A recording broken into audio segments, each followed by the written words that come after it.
Hi, I'm Marlene. My parents moved without telling me, left my photos in the trash like I'd never existed. My son found them. He cried, and that's when I realized they didn't just forget us. They wanted us gone, but they didn't expect what came next.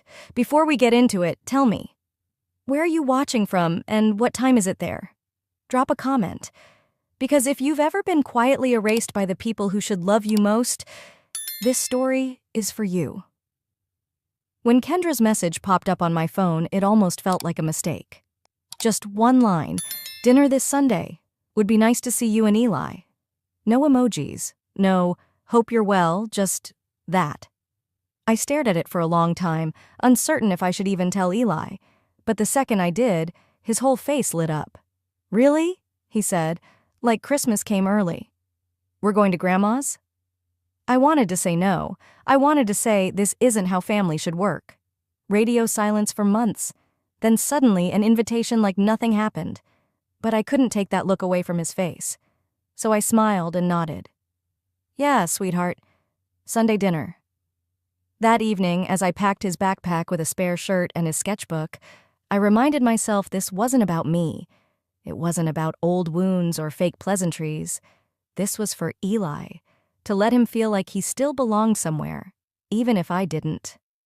Sunday came with the kind of summer light that made everything look softer than it felt. As we pulled into the driveway, the house looked like it always had. Pristine lawn, flower beds trimmed perfectly, not a single toy out of place. But it wasn't the same house, not to me. Kendra opened the door, arms wide, perfume sharp and familiar. Lavender, always lavender. "You look great," she said, brushing a kiss against my cheek like we hadn't gone a year without a proper conversation. "Eli, you're getting so big." He bolted past her, excited to see his cousins. I stepped in more slowly, my senses on high alert. The smell of garlic bread wafted from the kitchen, laughter from the den. And yet, no one said, "We've missed you." Cliff nodded from the couch, eyes glued to the game. Verna stood at the kitchen island, slicing lemons for her tea. Her back was stiff, her mouth tight when she turned. "Oh," she said. "You're early." "Just 10 minutes," I replied. She didn't answer, just kept slicing. It wasn't until dinner was being set that I noticed it. The table was nearly full. Chairs set, napkins folded, drinks poured. But there were no spots for me or Eli. Everyone else had a place, even the kids. I hovered for a moment, waiting for someone to notice. No one did. So I walked into the kitchen and quietly grabbed 2 folding chairs from the pantry. I carried them out myself, one in each hand, trying not to let it sting. Eli stood beside me, confused. "Mom," he whispered, "they forgot us." I gave him a smile that felt like sandpaper on my teeth. "They probably just ran out of time, baby." But I knew better.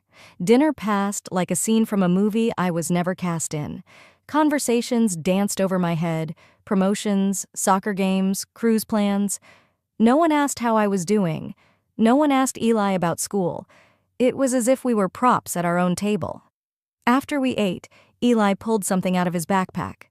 A crayon drawing, our whole family holding hands, standing in front of this very house. He had written "Family Forever" in bold green letters. He ran to Verna and handed it to her with both hands. "I made this for you, Grandma." She looked at it for all of 3 seconds, then placed it beside the shoe rack without a word. Didn't even thank him. My jaw tightened. Eli came back to our chairs and leaned toward me. "Do you think she liked it?" I looked at him, his hopeful little face, his quiet bravery. "Of course she did," I lied. I wanted to grab that drawing and tape it to the center of the fridge where everyone had to see it. But I didn't. I let it sit there like an afterthought. Because that's how we were being treated. Like afterthoughts. As dessert was served, no one noticed that Eli's plate was still empty. I reached for the pie myself and served him quietly. The conversations continued like we were made of glass, transparent, easy to look through, easy to ignore. When it was finally time to leave, I stood and helped Eli into his jacket. He gave hugs to everyone who would take one. Verna gave him a pat on the head. Kendra handed me a Tupperware of leftovers like that made us even. I was almost out the door when I turned and looked toward the family photo wall. It had been redone. New frames, brighter lighting, careful arrangement.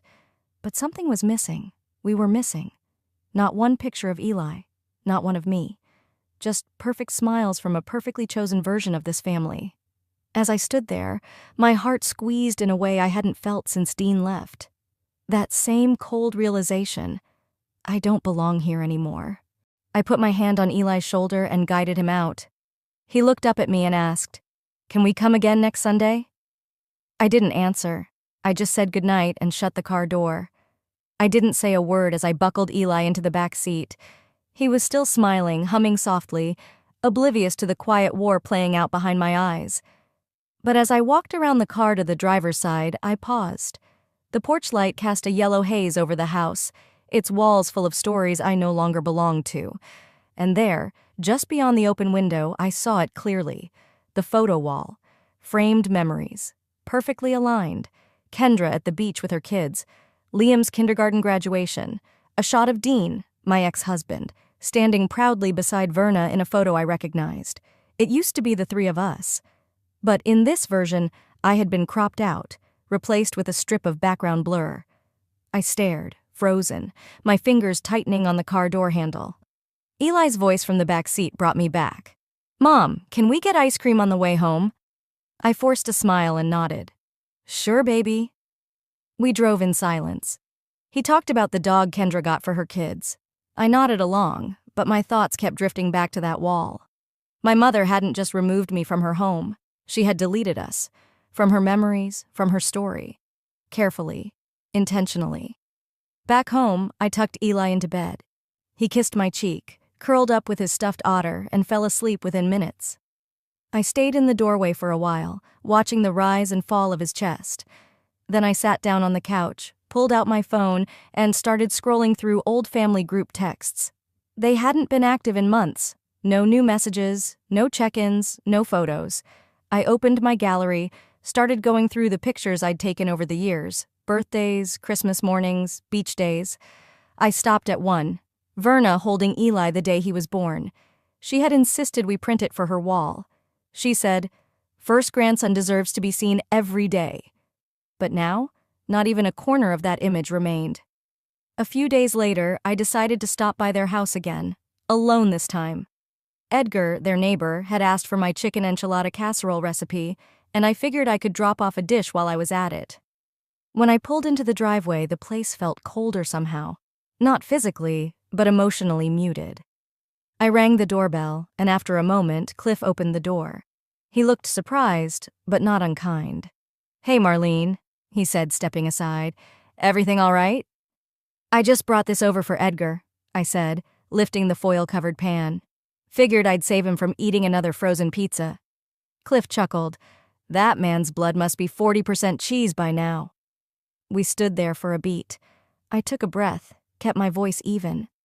I noticed the photo wall was different the other night. Cliff scratched the back of his neck. "Oh, yeah. Verna redid it. Wanted to freshen things up," she said. "I didn't see any pictures of Eli," I said carefully. "Or me." He avoided my gaze, shifting on his feet. "Well, you know how women are with decorating," he mumbled. "I stay out of it." I looked at him, really looked. This man, my son's grandfather, had nothing to say. No protest, no surprise, just detachment disguised as neutrality. "You stayed out of it during my divorce too," I said quietly. Cliff opened his mouth, then closed it. His silence was louder than any argument. I handed him the casserole and turned away. As I walked back to my car, I felt an odd clarity settling in. Cliff didn't hate me. He wasn't cruel, but he was weak. And weak men are just as dangerous as the ones who throw punches, because they let damage happen and call it not getting involved. At home, I opened my laptop and began deleting photos. Not all of them, just the ones that reminded me of how hard I tried to fit in. I wasn't erasing my history. I was pruning it, cutting out the dead parts so something new might grow. Later that night, Eli padded out of his room in socks and climbed into bed beside me. His small fingers found mine beneath the covers. "Mom?" he whispered. "Yeah, sweetheart?" He hesitated. "Do you think they'd hang my picture if I wasn't your kid?" I felt my breath catch, like a punch I didn't see coming. I wanted to say of course they would. I wanted to lie, but I couldn't. Instead, I squeezed his hand and kissed the top of his head. "You don't need a wall to prove you matter," I whispered. "You're the best thing I've ever done." But in the dark, I made a silent promise. They would never hurt him again. I didn't sleep after he asked that. His little voice kept echoing in my ears, bouncing around inside me like it didn't want to leave. I lay there in the dark, staring at the ceiling, wondering how many more ways they could find to tell us we weren't family. The next morning, I moved through the kitchen like I was wading through wet cement, coffee in hand, eyes unfocused. Eli sat at the counter, quietly drawing with a stubby crayon. He didn't ask for cereal, didn't sing to himself like usual. Something in him had dimmed, and I hated how familiar it felt. After I dropped him off at school, I sat in the car outside the grocery store, trying to summon the energy to go inside. That's when I pulled out my phone, pure reflex, and opened Facebook. The first thing that hit me was a photo, bright, festive, loud. Kendra's living room packed with balloons, streamers, and kids. Liam stood at the center, grinning with frosting on his cheeks, surrounded by cousins. All of them, except Eli. The caption read, "Thank you to everyone who made Liam's birthday so special. So grateful for our tight-knit tribe." I stared at the screen, frozen. I hadn't even known there was a party. No invite, no message, not even a passive-aggressive, "hope you're free." My hands started to shake. My name wasn't tagged. Eli's wasn't mentioned. There were photos of Cliff and Verna, both beaming beside the cake. Kendra's husband, Kendra's best friend, even Edgar, the neighbor, smiling in the background. But not us. We didn't just miss a party. We had been deliberately cut out. Again. That night, as I scrolled through my phone on the couch, Eli climbed up beside me and peeked over my shoulder. "Was that Liam's party?" he asked. I tried to tilt the phone away, but it was too late. "Yeah, bud," I said gently. He blinked. "Why didn't they invite me?" I could feel something raw rising up in my throat. "I don't know," I whispered. "Maybe it was a small thing. Maybe they just forgot." He was quiet for a long moment. Then he sat up straighter. "Can we bake something for him?" he asked. "Like cupcakes? I could decorate them with his favorite colors. He loves green and blue."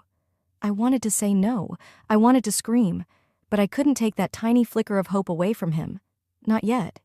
"Yeah," I said, my voice hoarse. "That's a sweet idea." The next morning, we baked together. I let him crack the eggs and stir the batter, even though most of it ended up on the counter. We iced the vanilla cupcakes, green swirls, blue dots, shaky little hearts. He beamed with pride as we boxed them up and drove across town. The whole ride there, he held the box like it was made of glass. When we pulled up to Verna's house, he jumped out, racing to the porch like this was the best day of his life. I followed behind, slower, heart pounding in my ears. He knocked. The door opened a few seconds later. Verna stood there in her robe, looking like she hadn't expected anyone, even though her car was in the driveway. Her eyes darted past me before landing on Eli. "Hi, sweetie," she said, surprised. Eli held up the box with both hands. "We made cupcakes for Liam's birthday. I wanted to say happy birthday in person." Verna smiled, tight and uneasy. She stepped out just enough to block the doorway. "Now's not a great time, sweetheart. Maybe next weekend, okay?" Eli's arms didn't move. I just wanted to give them to him." She reached out, gently pushing the box back toward him. "I'll tell Liam you said hi." Then the door closed. Eli turned around slowly. He didn't cry. He didn't ask questions. He just walked back to the car and climbed into his seat. As I pulled out of the driveway, I glanced at him in the rearview mirror. He stared at the box in his lap. "I guess they don't like vanilla," he said. That line, it hit me in the chest like a punch. I gripped the wheel so hard my fingers ached. I didn't speak. I couldn't. The kind of rage I felt wasn't loud. It was clean, controlled, focused. When we got home, he sat at the kitchen table in silence. I unpacked the cupcakes, placing them carefully in the fridge like they still meant something. Like they weren't just a reminder of how unwelcome we were. That night, after his shower and story time, he crawled under the covers, pulling his stuffed daughter close. Mom, he said quietly. I turned off the light and sat beside him. Yeah, baby? Maybe if I were more like Liam, they'd love me too. I swallowed the fire burning up my throat, leaned in, kissed his forehead, and whispered, No, maybe if they loved you, they'd act like it. I stayed quiet, not because I lacked words, but because I had too many. That one sentence from Eli, whispered in the dark, kept burning at the edges of my thoughts like an ember I couldn't stamp out. Morning light streamed through the blinds, but everything felt dimmer. I made him waffles, extra syrup, his favorite, and he smiled like nothing had happened. Kids are resilient, sure, but they also know how to pretend. I saw it in his eyes when he looked down at the syrup more than at me. Around noon, my phone rang. Unknown number? I answered cautiously. Marlene? It was my mother. Her voice was syrupy smooth, like she was playing a role she hadn't quite rehearsed. I've been meaning to call. Things have just been tense. I stayed silent. She continued. Your father and I, well, we've been going through a lot lately, financial stress mostly. And then she slipped it in, casual as a breeze but cold as sleet. You know, if we hadn't needed to help you so much during your divorce, maybe our retirement wouldn't have taken such a hit. Kendra's been picking up the slack. I sat up straighter. What? I said slowly. You know, she added, her tone now edged with martyrdom, covering what you couldn't. The bills, the family gifts, dinners. She stepped up. I couldn't believe what I was hearing. Mom, I said, calm but shaking inside, I never asked you for help, and the only person who ever asked for money was Kendra when she needed to borrow for her startup. Verna was quiet.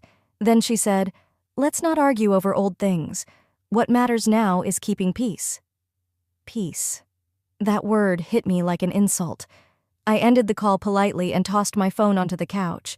It bounced once, landing screen down like even it didn't want to hear anymore.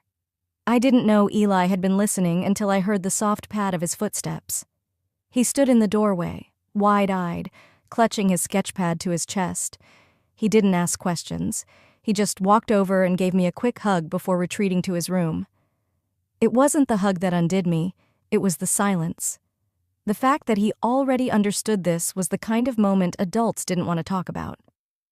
Later that week, I stopped by the grocery store after work. Eli was at a playdate, and I thought maybe I could distract myself with something mundane, like choosing pasta sauce. I turned down the baking aisle and nearly bumped into Jennifer, an old friend of the family who used to teach Eli art when he was smaller. Marlene, she said brightly, I just dropped off some blueberry muffins at your parents' new place. That garden of theirs? Adorable. My stomach dropped. Their what? I asked. Jennifer tilted her head.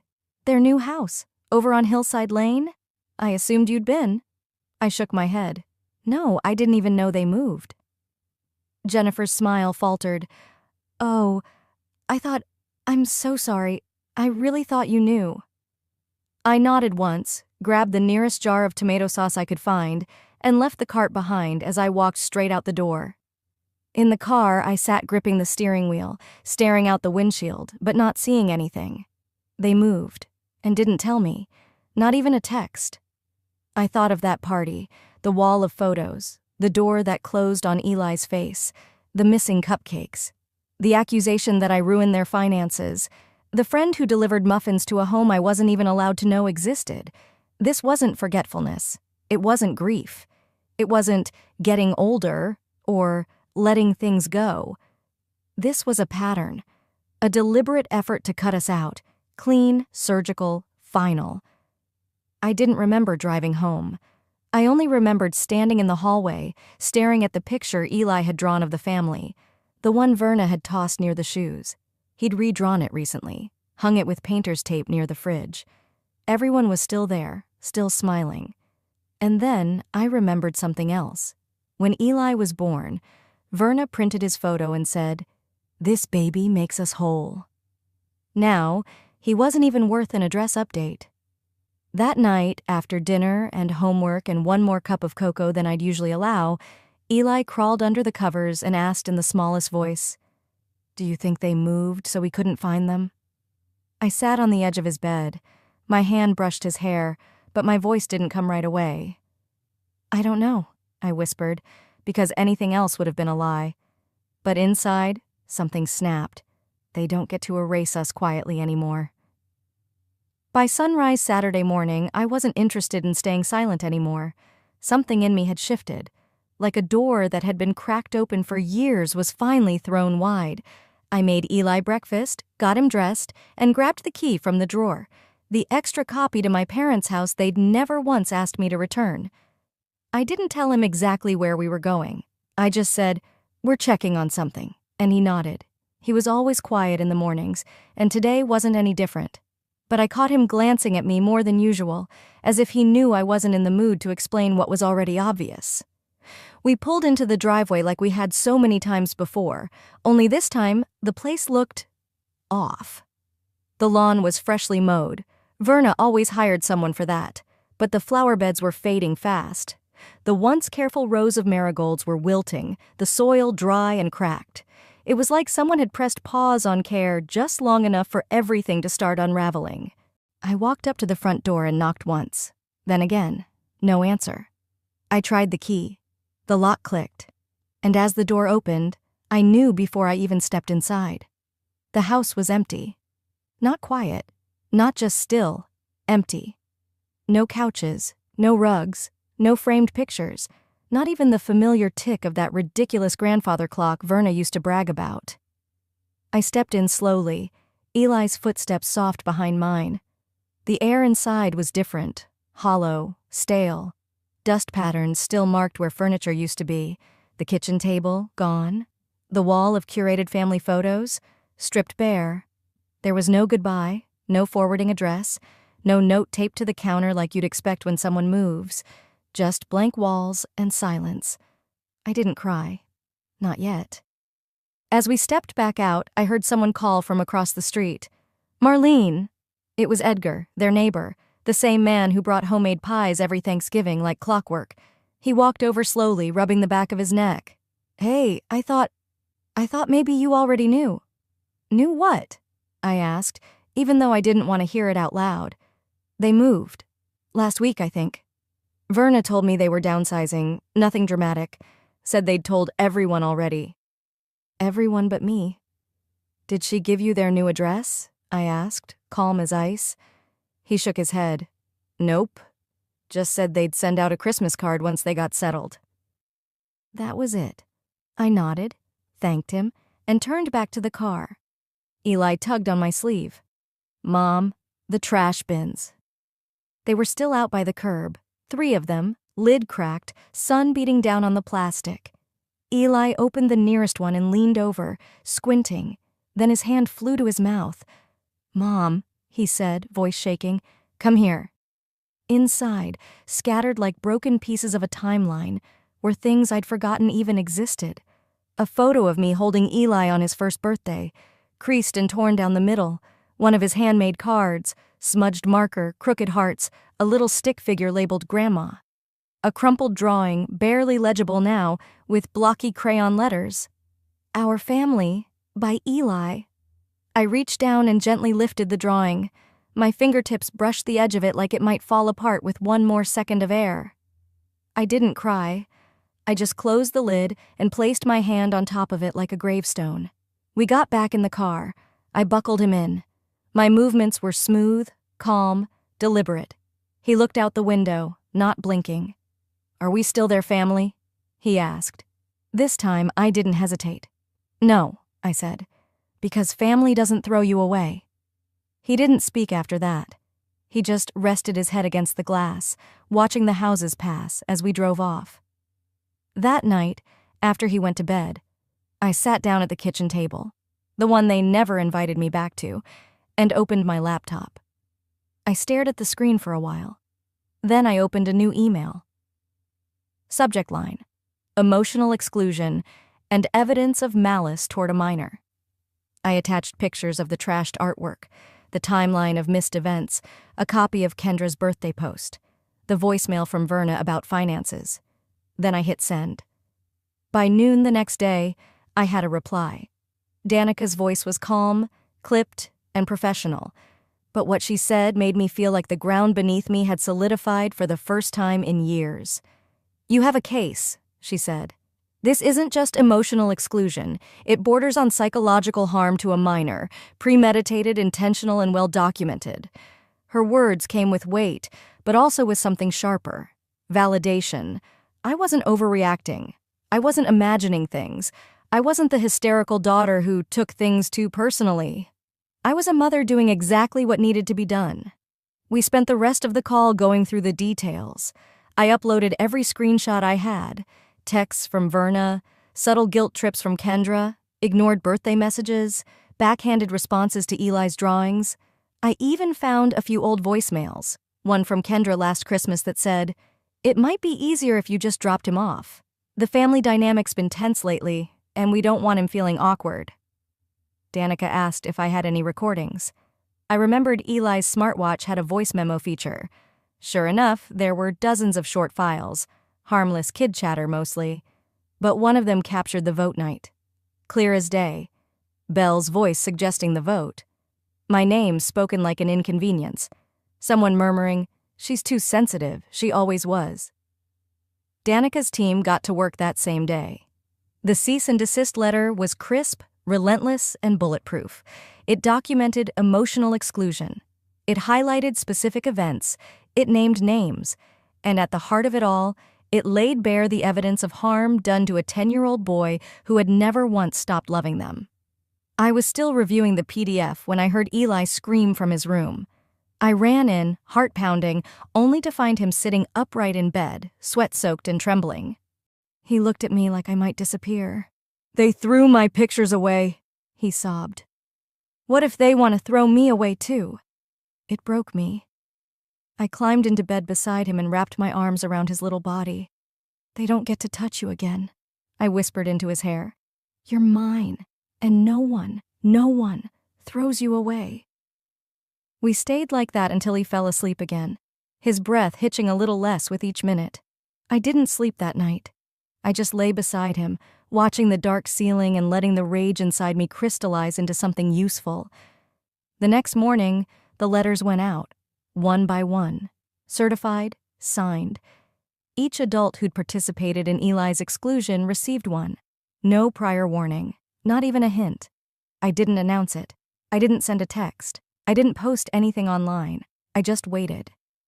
By noon, Verna texted, "We need to talk. This has gone too far." By 3 p.m., Kendra left a voicemail dripping with performative indignation. "A lawyer? Seriously, Marlene? What is wrong with you?" I didn't respond, because now it wasn't about getting them to care. It was about making sure they never had the chance to hurt him again. Later that evening, Danica called to confirm that all letters were received and legally acknowledged. "If anyone responds with anything other than full compliance," she said calmly, "we escalate. You have every right." I stared out the kitchen window while she spoke. The sun was starting to dip, casting golden light across the backyard. I imagined Eli out there again, 3 years old, chasing bubbles, yelling, "Look, Mama," while Verna clapped and Kendra took pictures. That memory didn't sting the way it used to, because now I understood the truth. They hadn't changed. I had. My phone vibrated against the table 3 times in a row. Verna, then Kendra, then a number I didn't recognize. I didn't even flinch. I let it buzz until the screen went dark again. Danica's words echoed in my head. "If they respond with anything beyond compliance, we escalate." And silence? That was me escalating. It was a strange kind of peace, this quiet refusal to engage. I'd spent years contorting myself into someone more palatable, less direct, more forgiving, always ready with a nervous smile and a soft, "It's fine." But now I wasn't returning their calls. I wasn't softening their blows for them anymore. That evening, after putting Eli to bed, I went into my old email to search for a lost confirmation receipt. I stumbled across a login reminder for an app we'd all used years ago to share family pictures. Out of curiosity, or maybe masochism, I clicked in. It was still active. There were dozens of new uploads. Beach photos, someone's graduation, a baby shower I hadn't been invited to. Every picture carefully filtered, every caption filled with emojis and inside jokes. I tried to comment. Access denied. I clicked through the settings. Then I saw it. Group name, Real Family Thread. I stared at those 3 words for a long time. My chest tightened, but not with sadness. This time, it was disgust. They didn't just remove me from their lives. They created a whole digital space to celebrate the exclusion. Photoshopped perfection for the world to see. No room for nuance. No room for Eli. No room for truth. The next morning, Danica forwarded me a copy of an email from Kendra's lawyer. It was thinly veiled panic disguised as professionalism. We'd like to explore a path of healing and open dialogue. Our client is concerned about the emotional escalation and believes this may be resolved without further legal action. Translation? They were scared. Scared of how it looked. Scared of what I had. Scared that maybe, just maybe, people were starting to see through the curated narrative they'd crafted for so long. And they were right to be. Later that day, I noticed something unexpected. A ripple effect. Comments on Kendra's latest Instagram post, once filled with "love this" and "beautiful family," now had a different tone. Wait, didn't she have a sister? Wasn't her son best friends with her nephew? Didn't they all used to live nearby? It spread like wildfire, quiet but cutting. I walked into Eli's school that afternoon to pick him up, and something had shifted. The usual silence I got from other parents was replaced by nods, gentle smiles, a couple of quiet, knowing glances. Even Mr. Barnett, the PE teacher, walked by and said, "Good for you, Marlene. A lot of people would have just kept their head down." I nodded, throat thick with something I hadn't felt in a long time. Dignity. I didn't feel like a victim anymore. And I wasn't the villain they'd painted either. I was the line. That night, after dinner, I opened a fresh document on my computer. I began organizing every email, every message, every voicemail I could remember. Not out of spite, but out of necessity. Out of love for my son, for myself. I wasn't trying to get back into the family. I was building a life outside of it. One that didn't require walking on eggshells or pretending holidays didn't hurt. One that didn't rely on people who treated love like a transaction. I was halfway through sorting files when a message popped up on my phone. The name was blocked, but I knew the tone the moment I read it. "If you ruin this family, you'll regret it. Kendra." I stared at it for a long time. My thumb hovered over the keyboard. Words filled my head, some too sharp, some too honest. But I didn't type any of them. Not yet. Not this time. I just let the message sit there, unanswered. Let her wait. I didn't hit send. Instead, I closed the message, turned my phone over, and watched the screen go black. Kendra's threat lingered in the air like a sour aftertaste, but it didn't burn the way it used to. Not anymore. The truth had already outlived their denials. Sunday came quiet and cool, the sky layered with soft Oregon clouds. Eli was sketching spaceships at the kitchen table while I made coffee. A strange peace settled into my chest, uneasy but stable, until I opened my laptop. A notification popped up from an old friend of mine, Cora, someone I hadn't spoken to since high school. The message was short. "You okay?" With it, she included a screenshot. Kendra had posted a photo on Facebook and Instagram, a family portrait, professionally lit, posed in front of their new house. The caption read, "3 generations, real roots, real love, #family first, #gratitude." In the photo, Verna, Cliff, Kendra, her husband, their kids. No Eli, no me, not even cropped, just non-existent.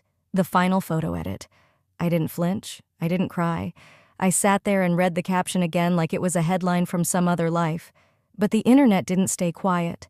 Someone reposted the image with a comment that sliced like glass.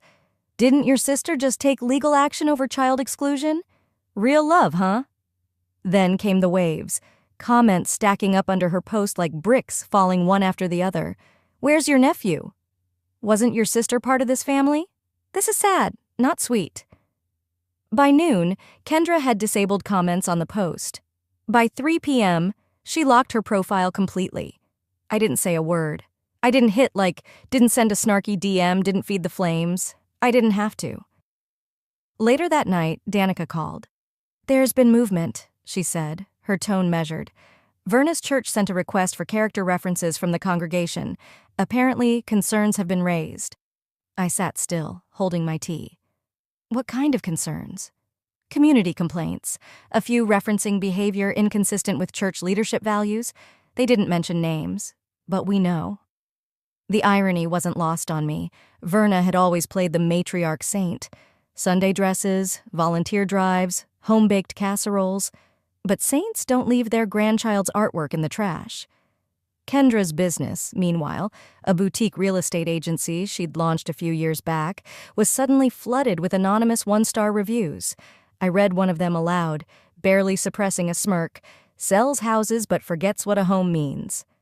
That week, a parenting forum I followed reposted an anonymized version of our case under the headline, "How to Handle Generational Exclusion Without Losing Yourself." I didn't write it, but someone out there, maybe someone watching quietly, had been paying attention, and maybe they saw themselves in it. That evening, a voicemail came in from a blocked number. Verna. Her voice was tight, brittle, like she'd been holding her breath for days. "You win," she said flatly. "Happy now? We just wanted peace." That word, peace, it settled in my chest like dust on old glass. They didn't want peace. They wanted silence. I saved the voicemail and forwarded it to Danica. She told me she'd log it, not as legal leverage, but closure. It didn't need to be used. It just needed to be heard.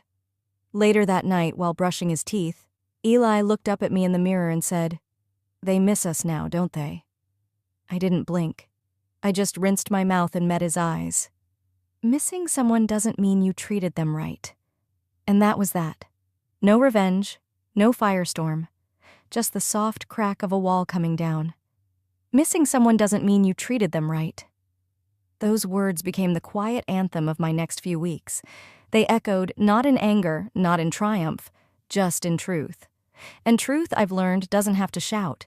It just has to exist. 3 weeks passed. No new texts, no calls, no surprise knock at my door. Just silence. But this time, I didn't feel like I was drowning in it. This time, the silence felt like mine. Eli and I started walking the lake trail every Sunday morning. It had become our new ritual. No more forced family dinners or tension-wrapped holidays. Just a thermos of coffee, a juice box, and a quiet little path that didn't care what anyone's last name was. We'd stop at the bench by the water's edge, Dean's bench. I used to sit there with him when Eli was barely big enough to swing his legs off the edge. Now Eli sat cross-legged beside me, sketchbook open, tongue poking out in concentration as he tried to draw a heron lifting off from the reeds. "Looks like it's flying away from something," he said one morning, shading in the wings. "Or towards something," I replied. That bench didn't feel like a grave anymore. It felt like a starting point. A few days later, I checked the mailbox on my way back from the grocery store and found an envelope tucked between bills and coupons. No return address. My name written in Verna's exact, rigid cursive. I didn't open it in the car. I waited until Eli was in his room, humming while building a spaceship out of Legos. The card was plain, cream-colored, no design. Inside, just one line scribbled in that same familiar pen. "We didn't think you'd go this far. Maybe we misunderstood you. Maybe we were wrong." No apology, no acknowledgement of what they'd done, just a breadcrumb masquerading as reconciliation. I folded it back up and walked to my bedroom, pulled open the drawer where I kept Eli's first birthday photo, the one I'd found in their trash. I placed the card underneath it. They could stay buried together. Saturday morning, as always, Edgar came by. Same time, same bag of sugar cookies, same dusty sweater that probably hadn't changed since 1997. He didn't ask about the letter. He never brought up Verna, Cliff, or Kendra. Instead, he challenged Eli to a chess match and lost gloriously for the 4th week in a row. Eli giggled, "You're letting me win again." Edgar winked, "Or maybe you're just getting too sharp for me." That kind of loyalty, simple, quiet, without conditions, it used to feel foreign. Now it just felt safe. That week, I went to therapy for the first time in years. I told my therapist everything. She listened without flinching, without filling in my pauses. At the end of the session, She said something I'll never forget. What they did to you wasn't personal, but your healing has to be. And I realized she was right. I wasn't doing this to prove them wrong anymore. I wasn't doing it to be included or validated. I was doing it to be free. That night, I opened my journal, one I hadn't touched since before the divorce. I wrote, "I didn't lose a family. I escaped one. And now we're building something better. Not louder, not bigger, but safer." I closed the cover, and I felt full for the first time in a long time. Later that evening, after brushing his teeth and climbing into bed, Eli looked at me and asked, "Do you think they still think about us?" I tucked the blanket under his chin and smoothed his hair. "Maybe," I said. "But thinking about someone doesn't fix what you did to them." He nodded slowly, eyes heavy with sleep. "I'm glad it's just us," he mumbled. "Me too, baby," I whispered. "Me too." To anyone reading this, watching this, if you've ever been the quiet one in the room, the one who was told to just keep the peace, to take the high road, to not make a scene, I hope you hear me now. Your silence was never a weakness. It was just waiting for the right time. And now, it's your time. Sometimes the deepest betrayal doesn't come with shouting matches or slammed doors. It comes in the quiet erasure of who we are. Marlene's story reminds us that choosing peace isn't about avoiding conflict. It's about protecting the space where you're truly seen and loved. Have you ever had to walk away from someone to find yourself? We'd love to hear your thoughts in the comments. And if stories like this speak to you, stories of strength, truth, and healing, make sure to subscribe so you don't miss what's coming next. Your voice matters here. Your story might be next.